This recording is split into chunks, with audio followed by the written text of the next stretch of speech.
The wind howled across the Arctic Research Station as Dr. Rachel Shaw adjusted her equipment for the 1000th time.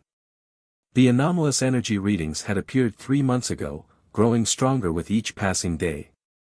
Her colleagues had written them off as equipment malfunctions, but Rachel knew better. Something lay beneath the ancient ice, calling to her. The monitors flickered again, their screens filling with impossible data. The energy signature pulsed deeper, stronger than ever before. Rachel pulled her thermal gear tighter and grabbed her research kit. The station was empty, everyone else had evacuated ahead of the approaching storm, but she couldn't leave. Not now. Not when she was so close. The trek across the ice was treacherous. Her headlamp cut through the swirling snow, illuminating the path to the excavation site. The portable scanner in her hand chirped frantically as she approached the massive ice sheet. The readings were off the charts, the device's screen barely able to contain the data surge. Rachel set up her equipment with trembling hands, not entirely from the cold. As she activated the ground-penetrating radar, the ice beneath her feet began to hum. It started as a low vibration, barely perceptible, but grew until she could feel it in her bones. The snow around her feet started to melt, revealing something metallic beneath. Impossible, she whispered, brushing away centuries of accumulated ice. The surface below was smooth, almost glass-like, with intricate patterns that seemed to shift and move in her lamplight. As she touched it, the humming intensified, and a soft blue glow began to emanate from within. The ice cracked. Rachel stumbled backward as fissures spread like lightning across the surface. Steam erupted from the cracks, and the ground trembled. She should run, every scientific instinct told her to retreat, but her feet remained rooted to the spot. The surface split open with a thunderous crack, and from within rose a column of light that pierced the storm clouds above. Rachel shielded her eyes, her heart pounding against her ribs. As the light faded, she lowered her arm and gasped. Before her stood a figure, tall and elegant, its form both familiar and alien. It appeared female, but there was nothing human about the way its skin shimmered with an inner light, or how its eyes swirled with galaxies. The being regarded Rachel with an expression that might have been curiosity. "You have awakened me," it said, its voice resonating directly in Rachel's mind. "I am Nyara, guardian of the seventh seal, and you, child of Earth, have arrived just as the prophecy foretold." Rachel's scientific mind warred with the impossible reality before her. "What prophecy? What are you?" Nyara's expression darkened. "I am the last of the Watchers, placed here to guard humanity until the time of the Great Return. That time is now upon us, and I fear we may already be too late." The storm around them intensified, but the swirling snow seemed to avoid Nyara, creating a perfect sphere of calm around them. "Your people were not born of natural evolution, Rachel Shaw. You were created, seated on this world by beings you would call gods. But they were not gods, they were scientists, experimenters, and now they return to judge their creation." Rachel's world tilted on its axis. Judge? Judge us for what? For becoming more than they intended. For evolving beyond their control. They created humanity as weapons, but you became something else entirely. Something that frightens them. Nyara extended her hand, and above it appeared a holographic image of massive ships approaching Earth. They are coming to reclaim what they believe is theirs. To either enslave humanity or destroy it entirely. The wind carried the sound of approaching helicopters. Nyara's head turned sharply toward the noise. "Your governments have detected my awakening. They will try to capture me, to use my knowledge as a weapon, but that cannot happen. Rachel Shaw, you must make a choice now. Leave with your kind and forget what you've seen, or come with me and learn the truth about your species' destiny." The helicopters grew closer, their searchlights cutting through the storm. Rachel looked at her research station, her life's work, then back at Nyara. In that moment, she knew her world would never be the same. "Show me the truth," Rachel said, stepping forward. Nyara smiled, a gesture that seemed both ancient and new. Then let us begin. She raised her hand, and the storm around them erupted into a vortex of light and energy. As Rachel's world dissolved into brilliant chaos, she caught one last glimpse of the helicopter's landing where they had stood moments before. The awakening had begun, and with it, the final chapter of humanity's great experiment. When Rachel's vision cleared, she found herself in a vast chamber that defied physics. The walls seemed to shift and flow like liquid metal, yet they were solid to the touch. Geometric patterns of light pulsed across the surfaces, casting an ethereal glow throughout the space. "Welcome to the sanctuary," Nyara said, her form illuminating the chamber with a soft radiance. "This place exists between your world's dimensional boundaries. We are everywhere and nowhere at once." Rachel pressed her hand against a wall, watching ripples of light spread from her touch. "How is this possible? The energy requirements alone would be—" "Your physics is young," Nyara interrupted gently. "What you consider impossible is merely the beginning of understanding." She waved her hand, and the center of the chamber filled with a three-dimensional star map. "Your solar system is here," she indicated a small cluster of lights, "and they approach from here."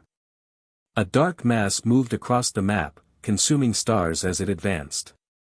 "Who are they exactly?" Rachel asked, watching the visualization with growing dread. "The architects," Nyara's voice carried ancient weight. "They seeded countless worlds with engineered species, each designed to evolve in specific ways. Humanity was meant to become the perfect warriors, adaptable, resilient, and utterly loyal. But something unexpected happened. The map shifted, showing Earth's timeline accelerated through millennia. Your capacity for emotion, for creativity, for rebellion against your own programming, it exceeded all parameters. You began to evolve in ways the architects never intended." Rachel's mind raced with implications. The great leaps in human civilization, art, music, philosophy. All signs of your species breaking free from its original design, Nyara confirmed. The architects monitored your progress through automated systems, but they were distant, occupied with other experiments. Now they've finally noticed how far you've strayed from their plan. A warning pulse echoed through the chamber. Nyara's expression tightened. "They've detected this sanctuary's energy signature. We must move quickly." She approached Rachel, holding out her hand. In her palm materialized a crystal, small enough to fit in Rachel's pocket but seeming to contain entire galaxies within its depths. "This is a key of creation," Nyara explained. "There are 7 scattered across your world, hidden in places of power. We must find them before the architects' advance forces arrive. Each key contains part of the knowledge needed to activate Earth's defensive grid, a fail-safe I and my fellow watchers installed millennia ago." "Why didn't you activate it yourself?" Rachel asked, taking the crystal carefully.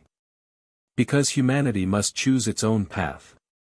The grid requires human consciousness to operate, a safeguard we implemented to ensure the power couldn't be abused." Nyara's form flickered momentarily. "The architect's sensors are triangulating our position. We need to—" The chamber shuddered violently.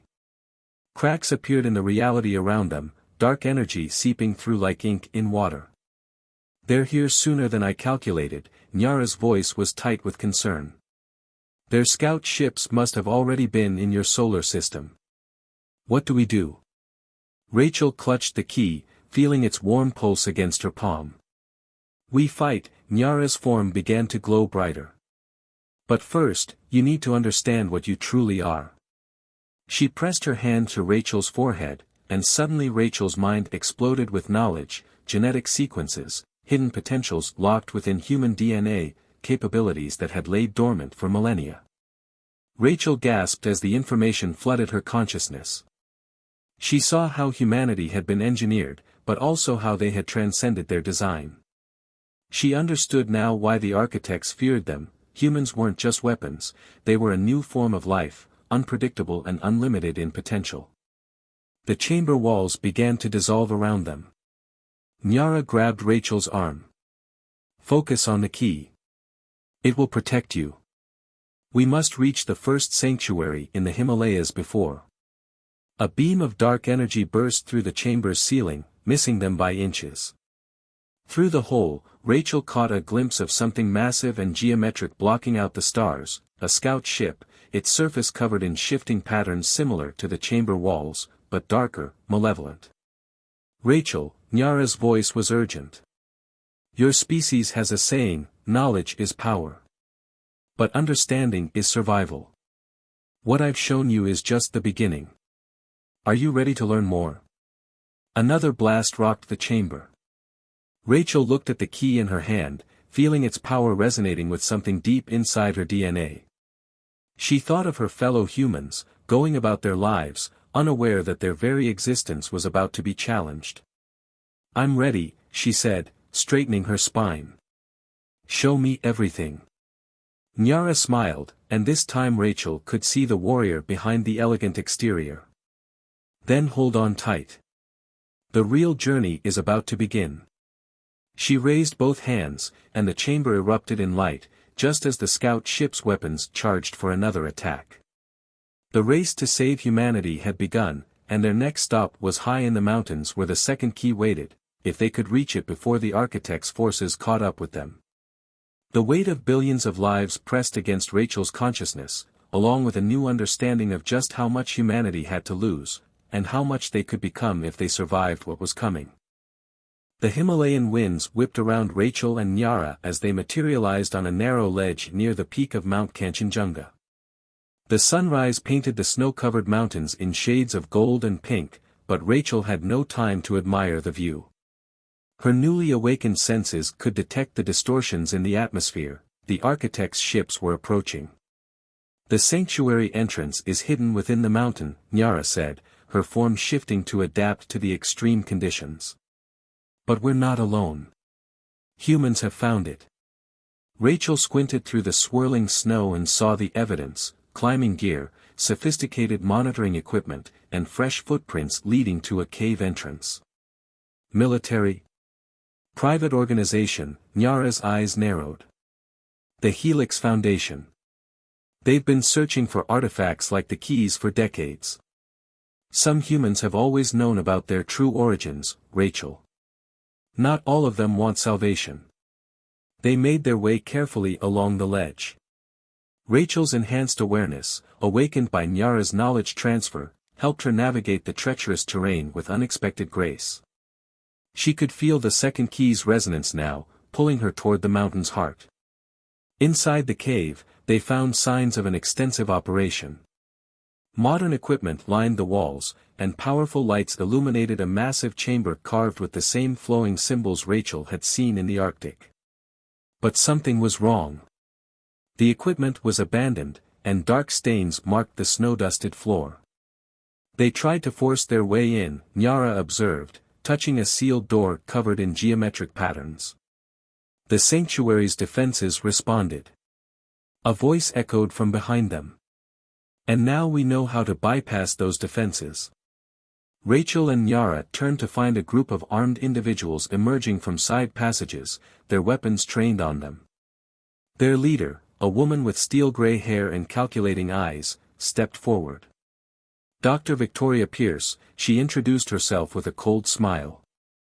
Director of Special Projects for the Helix Foundation. We've been expecting you, Watcher. Though Dr. Shaw's presence is an interesting surprise. Nyara's form brightened dangerously. You've made a grave mistake, Victoria Pierce. The keys cannot be controlled by force. No. Victoria raised an eyebrow. We've had decades to study the artifacts we've found. We know about the architects, about humanity's true purpose. And we intend to fulfill it. Rachel's blood ran cold as understanding dawned. You want to help them. You want humanity to become what they originally designed us to be. We want to survive, Victoria corrected. The architects cannot be stopped. But we can prove our worth by accepting our intended role. Evolution was a mistake, one we can correct. The mountain trembled. Far above, Rachel could sense massive ships entering the atmosphere. The architects were no longer being subtle. Enough, Nyara's voice carried power that made the armed humans step back. Rachel, the key. Rachel pulled out the first key, which began to pulse in harmony with something behind the sealed door. Nyara placed her hand on Rachel's shoulder, and suddenly Rachel knew exactly what to do. She stepped forward, ignoring Victoria's shouted orders to stop. The key in her hand resonated with her own DNA, with the potential Nyara had awakened. She pressed it into a depression in the door's center. Light exploded outward. The armed humans were thrown back, but Rachel stood firm, feeling power surge through her. The door dissolved, revealing a chamber that seemed to contain a piece of the universe itself. No! Victoria's scream was desperate. She raised her weapon, but Nyara moved faster than thought, disarming her with a gesture. The second key hung suspended in the chamber's center, and as Rachel approached it, both keys began to sing. Not with sound, but with pure energy that made her cells vibrate in response. She understood now, the keys weren't just tools. They were keys to humanity's own locked potential. Rachel, Nyara's voice was urgent. The ships are directly overhead. We have minutes at most. Rachel reached for the second key, but Victoria's voice stopped her. You'll doom us all. The architects will cleanse the entire planet rather than let humanity continue its aberrant evolution. You're wrong, Rachel turned to face her. They're not coming to correct a mistake. They're coming because they're afraid. Because humanity has proven that true evolution can't be controlled or designed. It has to be free. She grabbed the second key. Power surged through the chamber as both keys resonated together. Rachel gasped as new knowledge flooded her mind, visions of other keys, of a network that spanned the globe, of humanity's true potential unlocked. The mountain shook violently. Through the cave entrance, they could see massive ships descending through the clouds, their surfaces writhing with dark energy. Rachel, Nyara's voice was tight with urgency. The next key is calling. We must go now. Rachel looked at Victoria and her people, seeing the fear in their eyes. Come with us. Help us fight for humanity's right to choose its own path. Victoria hesitated, looking between Rachel and the descending ships. Above them, the first energy weapons began to power up, their charge making the air crackle with potential. The architects aren't gods, Rachel pressed.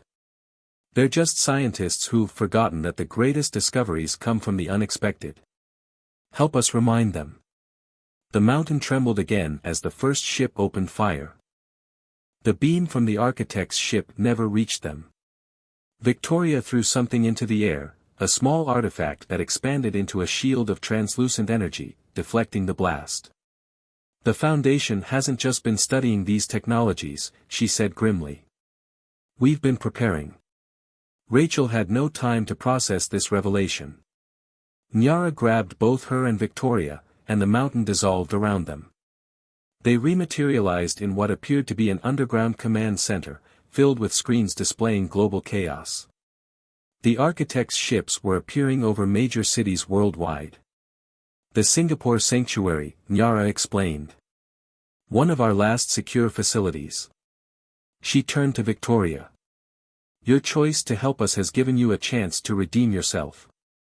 Now tell us what else the Foundation knows. Victoria moved to a central console, her demeanor transformed from threatening to grimly professional. We've identified 3 more key locations. Paris Catacombs, Amazonian Rainforest, and... She hesitated, the Mariana Trench. The Deep-Sea Sanctuary, Nyara's expression darkened.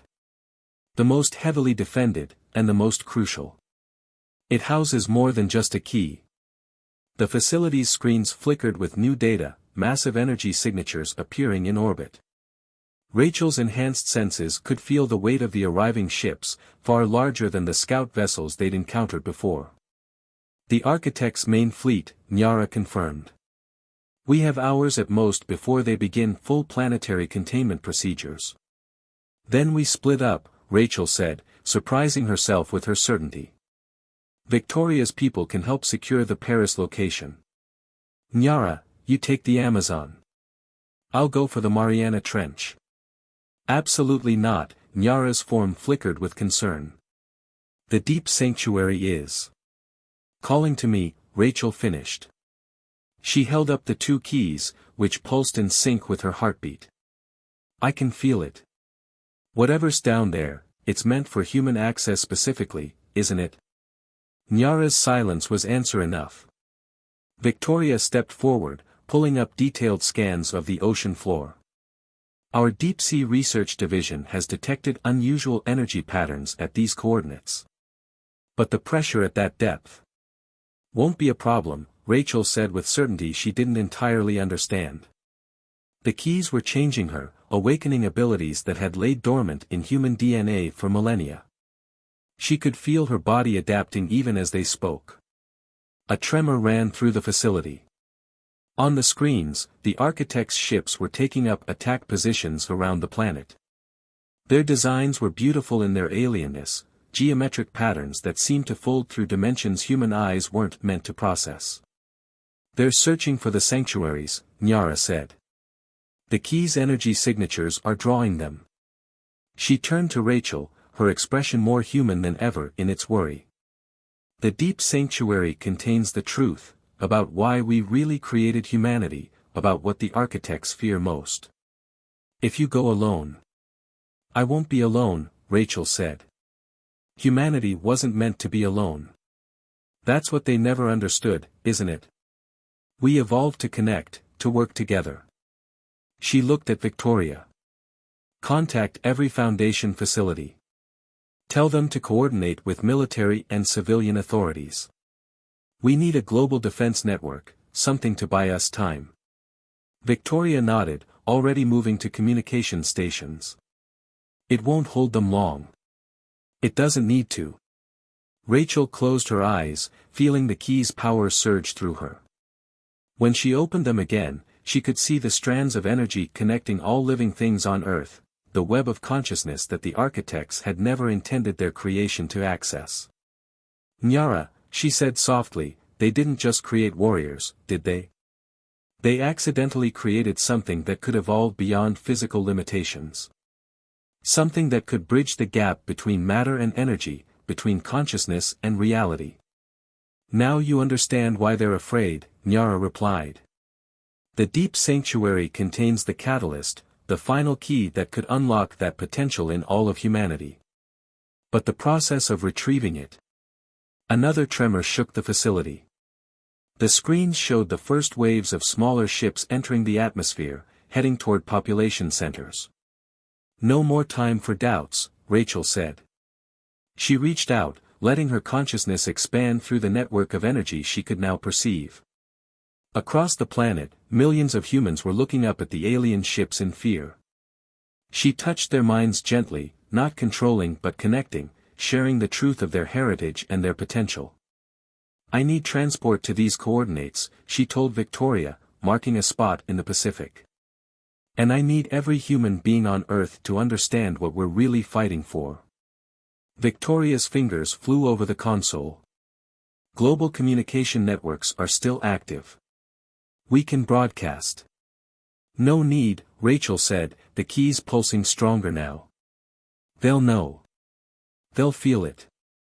The architects made us to be connected to each other, they just never imagined how powerful that connection could become. As if in response to her words, the facility's screens began showing something extraordinary. All across the globe, people were stopping, looking up at the ships with new understanding in their eyes. The fear was still there, but now it was mixed with something else, determination, unity, purpose. Nyara's form brightened with what might have been pride. Go, she said to Rachel. Find the catalyst. Victoria and I will coordinate the global defense. But Rachel. She paused, what's in the deep sanctuary, it will change everything. Are you ready for that responsibility? Rachel looked at the keys in her hands, feeling the power they had awakened in her, the connection to every human being on Earth. "I'm not deciding humanity's fate," she said. "I'm just giving us the chance to choose it for ourselves." The facility shuddered again as the first battles began in the skies above. Rachel closed her eyes, reaching out to the distant sanctuary deep beneath the ocean's surface. Its power called to her, promising not just survival, but transformation. It was time to discover what humanity could truly become. The descent into the Mariana Trench defied physics. Rachel's body, enhanced by the key's power, adapted to the crushing pressure as she moved through the darkest waters on Earth. The two keys she carried pulsed with increasing intensity, lighting her way through the abyssal depths. Above, the battle for Earth raged. Through her enhanced consciousness, Rachel could sense it all: Nyara and Victoria coordinating a global resistance, humanity's military forces engaging the smaller scout ships, and the massive architect vessels moving into position for planetary containment. But here, in the deepest part of the ocean, there was only darkness, pressure, and purpose. The seafloor shifted before her, ancient mechanisms awakening to her presence. A structure emerged from the sediment, not built but grown, its crystalline surface pulsing with the same bioorganic patterns she'd seen in the other sanctuaries. Inside, the sanctuary was vast, impossibly large for its location. Rachel understood now that these places existed partially in other dimensions, folded into spaces that human science was only beginning to theorize about. At the heart of the sanctuary, she found what the keys had been leading her to, a chamber that seemed to contain a piece of the original moment of creation. In its center floated not just another key, but something more, a spherical object that seemed to be made of pure consciousness given form. "The catalyst," she whispered, her voice distorted by the strange physics of the chamber. "The end of one evolution and the beginning of another," a voice responded, not Nyara's, but older, deeper, resonating with the power of ages. A figure emerged from the swirling energies, humanoid but clearly ancient, its form shifting between states of matter. "I am the first watcher," it said. "The one who saw humanity's true potential, who first understood what the architects had unknowingly created." "They wanted weapons," Rachel said, understanding flowing through her. "But you saw something more. The architects built weapons throughout the galaxy, seeding worlds with engineered species designed for combat. But in humans, they accidentally created something unique, beings capable of infinite adaptation, of psychological and spiritual evolution beyond physical limitations." The chamber trembled. Above, Rachel could sense the architects' ships moving into their final attack positions. "The keys," the first watcher continued, "were never meant to be weapons. They are tools of awakening, designed to unlock what humanity could become. But the final step," it gestured to the catalyst, "requires a choice." Rachel moved closer to the spherical object. Within it, she could see possibilities, countless potential futures for humanity. What choice? Activate the catalyst, and humanity will evolve beyond physical form. You will become beings of pure energy and consciousness, beyond the architect's ability to control or destroy. But you will lose your current form of existence forever. Refuse, and remain as you are, fighting a war you cannot win through conventional means. Rachel's mind raced. Through her connection to humanity, she could feel the battles intensifying. Nyara and the resistance were fighting brilliantly, but the architect's technology was overwhelming. More ships were arriving every moment. "It's not my choice to make," Rachel said finally. "This affects all of humanity." The first watcher's form shifted approvingly. "Then use what the keys have awakened in you. Ask them." Rachel closed her eyes, reaching out through the web of human consciousness that connected every living person on Earth. She shared what she had learned, what she had seen, the choice they faced. The response came back in waves: fear, hope, determination, and underneath it all, a deep understanding that they had outgrown their original design long ago. Above, the architects' ships began their final attack. Energy weapons powerful enough to crack the planet's crust powered up. The collective voice of humanity resonated through Rachel's consciousness: we choose to evolve. Rachel reached for the catalyst. The moment her fingers touched its surface, the keys resonated with a frequency that shook reality itself. Energy surged through her, through the global web of human consciousness, through every human being on Earth. The transformation began. The architect's weapons fired, but their energy passed harmlessly through humanity's newly evolved form. Rachel felt herself becoming something else, something more, a being of pure consciousness and energy, still individual but connected to a vast network of evolved human minds. The first Watcher's form began to fade. You have become what we hoped, not weapons, but pioneers of consciousness itself. The architects cannot follow you where you are going. This reality is yours now, to shape as you will. Through her new awareness, Rachel could see the architects' ships retreating, their weapons useless against what humanity had become. But she could also see the wonder of what humanity now was, beings of pure energy and thought, able to explore not just space but dimensions beyond normal comprehension. Nyara appeared beside her, her form now similar to their own. You did it, she said. You helped humanity choose its own path. No, Rachel replied, her consciousness expanding to encompass possibilities she had never imagined. We're just beginning to choose. The real evolution starts now. Around the Earth, billions of evolved humans were discovering their new existence, maintaining their individuality while connected to a vast network of shared consciousness. They were no longer bound by physical limitations, free to explore the cosmos and dimensions beyond. The architects' ships vanished into deep space, leaving behind a species that had transcended their original design in ways they could never have predicted. Earth remained below, a cradle of evolution that would now give birth to something entirely new. Rachel reached out, touching the threads of energy that connected all of humanity. In their shared consciousness, she felt not an ending, but a beginning, the dawn of a new era of human existence, where the only limits would be those of imagination itself. The experiment was over. The evolution had begun.